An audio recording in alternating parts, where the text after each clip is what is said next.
For those who don't know me, I'm Mary-Ellen Thomas from the Nunavut Research Institute. And first of all, I want to tell you what we don't do, and then tell you a little about what we do. First, people have this assumption that the Nunavut Research Institute is some big place that does lots of amazing things, and that it's got this wonderful new building, and all of those are myths, I just want to tell you. We're a small little organization. We have 5 permanent employees. 5, count them, I think that qualifies us for a social economy organization. And about 60% of our funding is core funding from the government of Nunavut. And about 40% of the funding we have comes from wherever else we can get money for. So if any of you got your checkbooks, I'm still looking. So I think that also classifies us as a social economy organization. So when I looked at the title of this, it said Northern Institutes and Centers, their role in facilitating research in the North. It didn't say facilitating social research in the North. And I want to stress that we facilitate all kinds of research, not just social science research. So about 2/3 of what I do is what I call hard rock science. Geology, permafrost, glaciers, all of those things. We are, at the Nunavut Research Institute, the air, rock, and waters folks. If it's got air, rocks, or waters, we're right there. If you want to talk to us about wildlife, we're not there. If you want to talk to us about any of other aspects of environmental research, we're not there, because there are other agencies that deal with those types of research. If you want to talk about birds or fish, we're also not there. So just remember that we're air, rocks, and waters. And that includes the marine waters. But if it's got a backbone, we're not there. So I say to people, we're the spineless research folks. Except when it comes to humans. Human health, human activity falls back into our shop. But if it is any other kind of animal that lives, or even once lived, like archaeology, we're not that agency. So research in itself is split up into many different regulatory agencies. So that tells you a little bit about what we do. 60%, 66% actually, it talks about glaciers, permafrost, carbon, those kinds of things. So on any day, you're likely to find someone sitting in my office talking about carbon dioxide. You're not likely to find somebody talking about the social economy of Nunavut. 30% of what we do is every other kind of social science research that there possibly is. So from linguistics to women's studies to political science to the social economy. So you will see a very diverse crowd. So part of my job is being able to talk to scientists about carbon dioxide, at the same time talking to humans about human issues. So we're a very diverse place, and that in itself makes it an interesting place to be.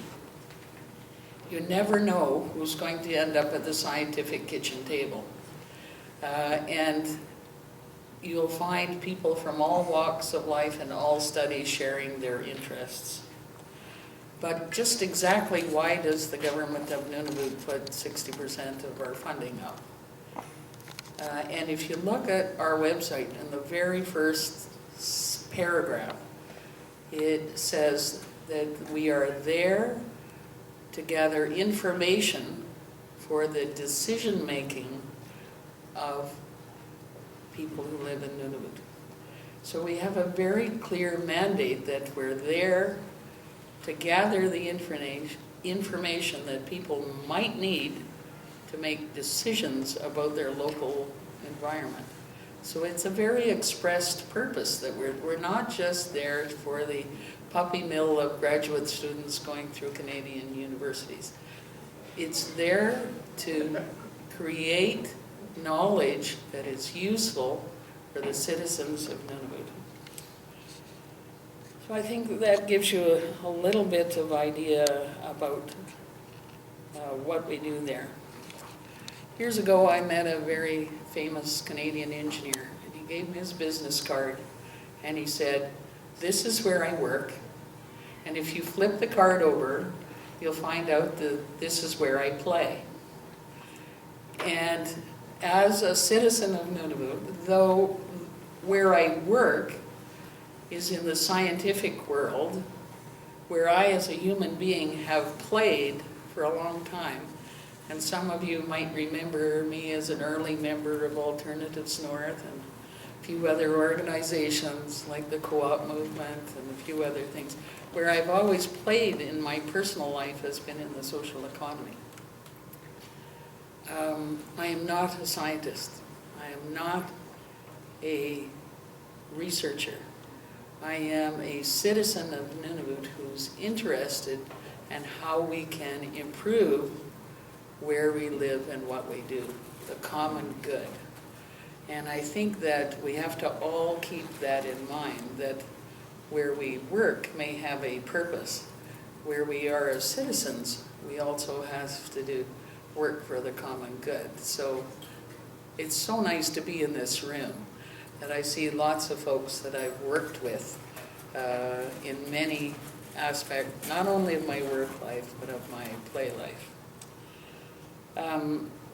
The topic of this panel is basically how we can facilitate research. And most people think that that means money. And I want to tell you, right now we have no money. But that doesn't mean we can't help people do research. We're very good at good ideas. We're very good at connecting people to say, hey, do you know about this that somebody else over there told me about who knows somebody over here? We're very good at that kind of gatekeeping that can point people in the right directions to create partnerships and projects together. And we're very good at